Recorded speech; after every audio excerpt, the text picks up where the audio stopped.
দেখতে পাচ্ছ বন্ধুরা, আজ এই যে মাছ ভাজা করেছি, এক থালা ভর্তি মাছ ভাজা আর সাথে চা। কেমন লাগে বলো, খেতে কেমন লাগবে বলো? চায়ের সাথে মাছ ভাজা কেউ খেয়েছো কি? আমি তো খুব ভালো, খুব ভালো লাগছে আমার।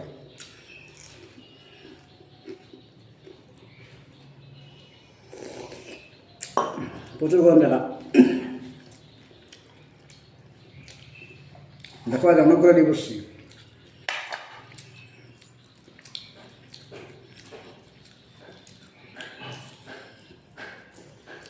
এই যে মাছ ভাজা লাল লাল করে একদম।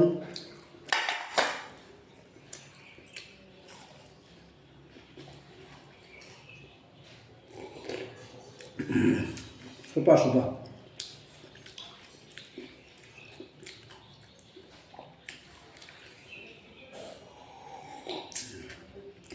আজ মাছ বাজার ধরে নিই, আজ কিনে এনেছি।